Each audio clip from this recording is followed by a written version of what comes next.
The sport is bowling. The story is not about bowling. It is about what happens when the institution responsible for oversight becomes financially dependent on the people it is supposed to oversee. It is about what happens when the largest commercial operator in an industry acquires the professional competition, the certification process, and the media rights simultaneously. It is about a paper trail that runs from distressed real estate acquisitions through a $2.6 billion merger announcement and into the rule book of a governing body that stopped asking hard questions somewhere along the way. It is hidden in plain sight. You will not find the story assembled in one place. The USBC publishes rule changes without context. The PBA announces tournaments without disclosure. Investor presentations describe a yield management entertainment platform, while the sport's institutional language still talks about competitive integrity. The documents exist. They have simply never been read in sequence. This is what the sequence looks like. In the late 2000s, AMF Bowling Worldwide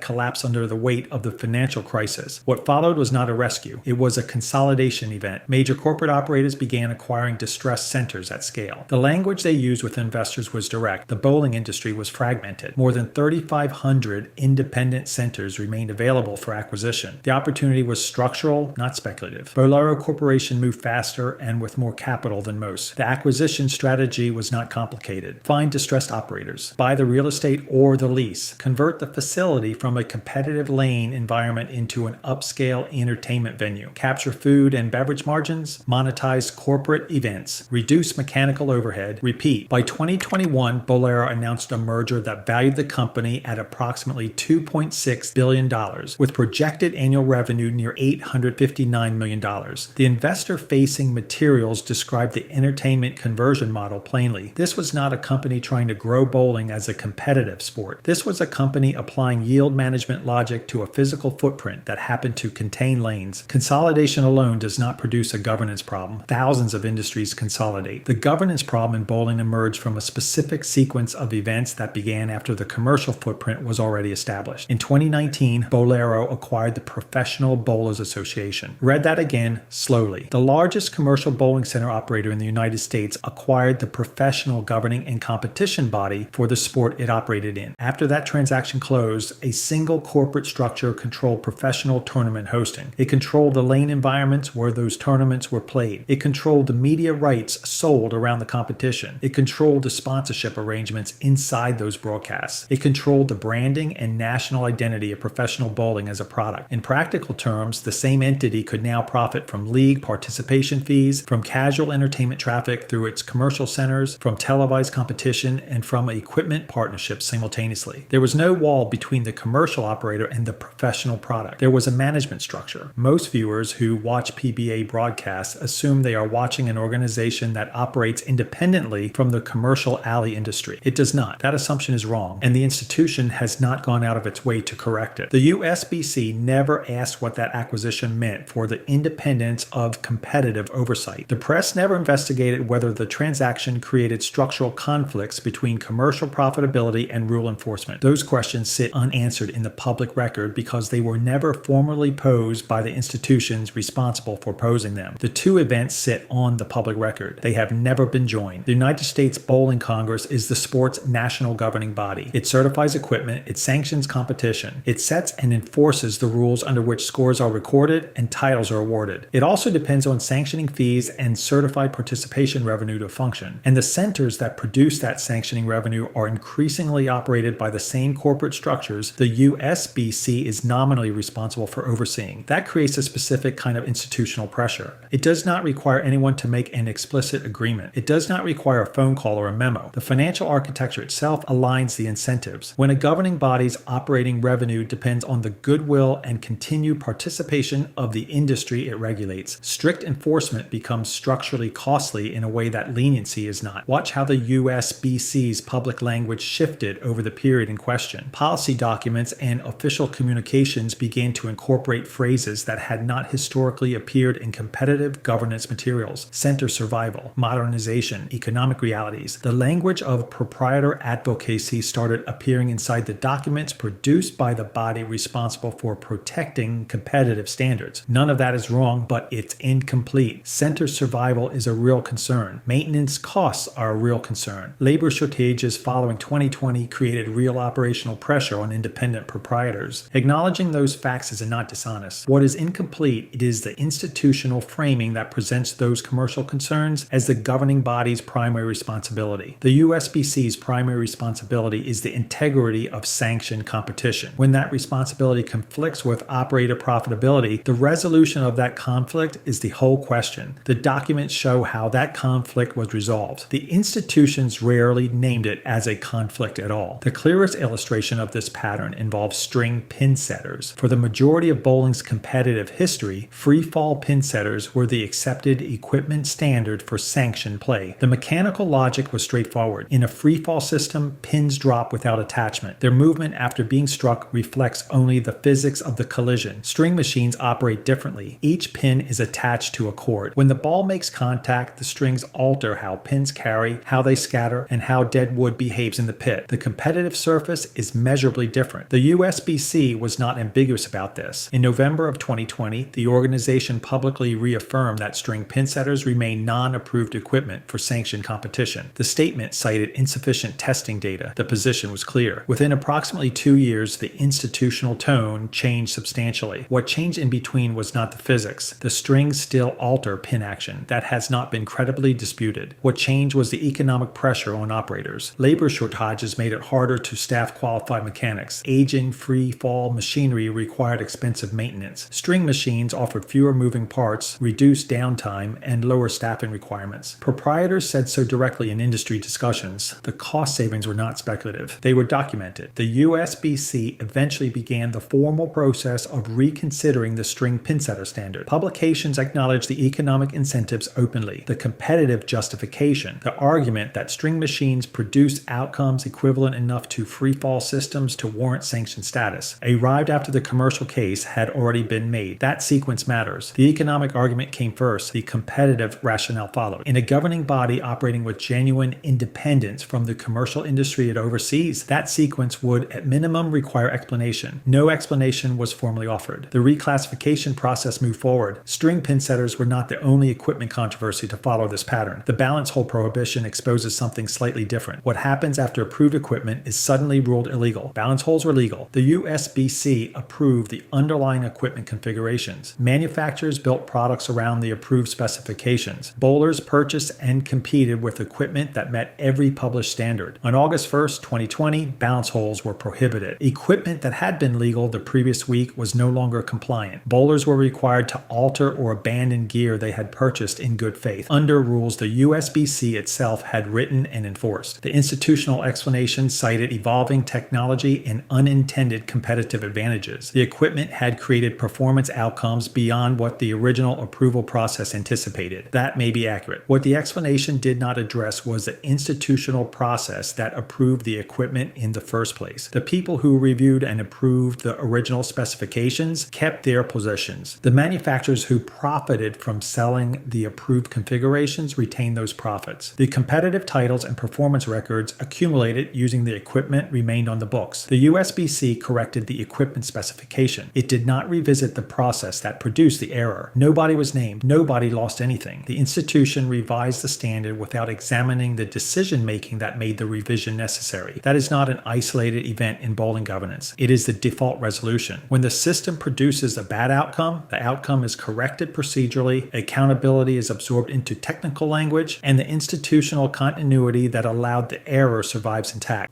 USBC disciplinary actions and equipment rulings follow a consistent disclosure pattern. The institution names the violation. It names the equipment category or the technical failure. It does not, as a general practice, name the individuals inside the institution who were responsible for the approval process being revised. Internal testing methodologies are summarized in public-facing documents. The underlying data and full analytical records are not routinely released. When rule changes coincide with documented commercial pressure from the operator community, the public framing presents them as objective technical updates driven by competitive research. The commercial timeline is not addressed. This is a specific accountability architecture. It preserves the institution's operational legitimacy by directing explanatory language at systems, categories, and conditions rather than at named decision makers with specific responsibilities. The process failed. The equipment standard was inadequate. The testing methodology was incomplete. Nobody failed. The process did. That distinction is how institutional continuity survives repeated credibility failures. The organization does not defend the bad outcome. It absorbs it into procedural language, revises the standard, and moves forward without any individual bearing responsibility for the decision that made revision necessary. The governing structure prioritizes continuity over accountability. The documentary record supports that conclusion directly. Return to the investor materials. Bolero's public-facing presentations to investors did not describe a mission to grow competitive bowling. They described an entertainment platform with scalable revenue characteristics. The revenue categories emphasized were food and beverage margins, corporate event hosting, premium experience packages, nightlife conversion, and acquisition efficiency. The ability to buy distressed centers cheaply and convert them into higher margin entertainment facilities was presented as the core operational competency. League bowling was not emphasized in these materials. League bowling has historically been the economic and competitive backbone of the sport. Committed, recurring participants who pay sanctioning fees, purchase equipment, and generate consistent lane revenue every week of the competitive season. That customer base was not the target of the business model being presented to investors. Recreational traffic, event bookings, and entertainment conversions were. That misalignment helps explain a persistent grievance among longtime competitive participants. They believe the institutions that govern their sport increasingly make decisions that favor commercial operators over sanctioned competition. The investor materials suggest they have correctly identified the underlying incentive structure, even if the specific mechanisms are more complex than simple preference. In May of 2026, a federal antitrust lawsuit accused Lucky Strike Entertainment, the company formerly known as Bolero, of using acquisition-driven market dominance to raise prices and reduce competition. Reuters reported allegations that the company controlled roughly 35% of United States bowling revenue. The lawsuit was filed in federal court. The claims have not been adjudicated.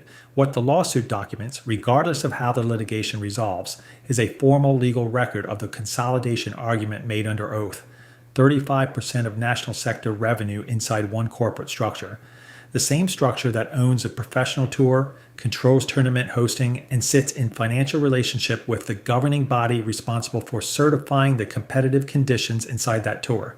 If you want to follow that investigation, subscribe to Strikeline Bowling. Every video we make is part of it. This was one story. Strikeline Bowling digs up another one every week. Subscribe. Step back from the individual controversies and look at the sequence. String pin setters, balance holes, the PBA acquisition, USBC sanctioning relationships, equipment certifications, tournament hosting, antitrust litigation. Each of these appears in isolation to be a separate story about a separate issue inside a niche sport. Regulatory adjustments, business transactions, equipment standards evolving with technology. That framing is exactly what institutional continuity requires. If each controversy can be processed as an isolated technical or commercial matter, the underlying pattern never becomes visible as a pattern. The governing body handles each incident individually. The documentation focuses on the specific rule or specific equipment at issue. The people inside the institution who made the decisions that require correction remain in their positions to make the next set of decisions. But the sequence, read in order, reveals something consistent. Economic pressure emerges inside the commercial operator community. The operators communicate that pressure to the institutions through formal comment processes, industry publications, and financial relationships. The governing body's language begins to shift. Standards that were fixed become subject to review. Review processes produce revised standards that align with the commercial pressure that initiated the review. The public explanation presents the change as a technical or competitive update. The commercial timeline that drove the process is not formally addressed. That is not a conspiracy. A conspiracy requires coordination toward a concealed objective. What this describes is a structural alignment. When the financial health of a governing body is linked to the participation and goodwill of the operators it oversees, and when those operators are increasingly consolidated inside a single corporate structure that also controls the professional competition and the media product, the incentives align without anyone needing to make an agreement. The structure produces the outcome. The institutions do not reverse course publicly. They redefine the standards around the existing commercial reality. The rule did not fail. The rule evolved. The equipment was not improperly approved. The technology advanced beyond the original specification. The governing body did not capitulate to commercial pressure. It responded to the economic realities facing the industry it serves. The public explanation arrives after the operational decision has already become financially necessary. Every time, bowling still presents itself to the public as a sanctioned competitive sport governed by neutral, institutional oversight. The USBC still publishes rule changes under the language of competitive integrity. The PBA still broadcasts tournaments as professional athletic competition. The certification process still carries the formal authority of a governing body operating in the sport's interest. The documentary record shows something different. The commercial center operator acquired the professional tour. The governing body developed financial relationships with the commercial operator community it nominally oversees. Equipment standards shifted under commercial pressure that the institutions acknowledge in their own publications. Accountability for specific decisions dispersed into procedural language each time a rule required correction. The people closest to the rulebook have been the same people closest to the revenue stream. That is not a coincidence that emerged from this specific set of decisions. It is the architecture. The sport did not simply consolidate ownership. It consolidated incentives. The same ecosystem now influences commercial center operations, professional competition, equipment regulation, and institutional governance simultaneously. That structure does not need a conspiracy to produce aligned outcomes. It produces them automatically because the structure itself makes alignment the path of least financial resistance for every institution inside it. When you watch a PBA broadcast, you are watching a product owned by the largest commercial lane operator in the country. When you bowl in a sanctioned event, your score is certified by an institution whose revenue depends on the same commercial operator community. When equipment standards change, the explanation you receive is technical. The timeline you do not receive is financial. That is where this story lives, not in any single rule change, not in any single acquisition, in the distance between the public explanation and the operational reality, in the documents that exist and the connections that have never been formally drawn. The record is public, the sequence is documented. The institutions have been asked no questions they were required to answer. That gap does not close on its own.